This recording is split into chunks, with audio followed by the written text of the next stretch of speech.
മംഗലാപുരം നമ്മുടെ കേരളത്തിൽ തന്നെ ഒരുപാട് പേര്, പ്രത്യേകിച്ച് മലബാർ ഏരിയയിലുള്ള ഒരുപാട് കുട്ടികൾ പഠിക്കുന്ന എഡ്യൂക്കേഷണൽ സിറ്റിയാണ് മംഗലാപുരം. നമ്മുടെ കേരളത്തിനോട് വളരെ ചേർന്ന് കിടക്കുന്ന മംഗലാപുരത്ത് നമ്മുടെ റെയിൽവേ സ്റ്റേഷനിൽ നിന്ന് കയറുമ്പം തന്നെ ആ റോഡ് സൈഡിൽ ആ ക്രിസ്ത്യൻ പള്ളിയുടെ ഓപ്പോസിറ്റിലെ ഹോട്ടൽ താജ് മഹൽ വെജ് റെസ്റ്റോറൻ്റാണ് ആൻഡ് സ്വീറ്റ് കോർണർ.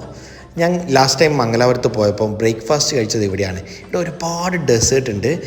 ഞാൻ ഫസ്റ്റ് ട്രൈ ചെയ്തത് അവിടുത്തെ സീറയില്ലേ, നമ്മുടെ കേസരി, നല്ല കിട്ടിലൻ കേസരി ആയിരുന്നു. ആ ഒരു പൈനാപ്പിളിൻ്റെ ചെറിയ ചെറിയ കട്ടി പോലത്തെ സാധനവും ആ നെയ്യും ആ ചെറിയ ഓവർ സ്വീറ്റ്നെസ് ഒന്നും ഇല്ലാത്ത അടിപൊളിയായിരുന്നു. നിങ്ങൾ എന്തായാലും ഒന്ന് ട്രൈ ചെയ്ത് നോക്കണം. പിന്നെ അവരുടെ ബൻസിൻ്റെ പ്രത്യേകത എന്ന് വെച്ചാൽ, ഞാൻ ഉടുപ്പിയിലൊക്കെ ഉള്ള സമയത്ത് ഒരുപാട് ബ്രേക്ക്ഫാസ്റ്റ് ആയിട്ട് കഴിക്കുന്ന സാധനമാണ് ഈ ബൻസ്. ആ സാധനം അന്ന് ഉണ്ടാവുക ഗ്രീൻ പീസ് കറിയാണ്. ഇന്ന് ചട്നിയും ബൻസും കൂടി കഴിക്കുമ്പോൾ വേറെ ലെവൽ ഫീലിംഗ് ആയിരുന്നു. ആ പഴയ നൊസ്റ്റ് ഒന്നും കൂടി അടിച്ചു, ആ പണ്ട് ഉടുപ്പിൽ നിന്ന് കഴിച്ച്. പിന്നെ ഗുണ്ടുമല്ലി 2 രൂപ, അതല്ല, ഗുണ്ടുമുളക് കൂട്ടിയിട്ട് ആ ഒരു സ്പൈസ്നെസ് വെറുതെ ഒന്ന് ട്രൈ ചെയ്ത് നോക്കിയെന്നേ ഉള്ളൂ, ഒരു ജസ്റ്റ് ഫോർ എ ഫൺ.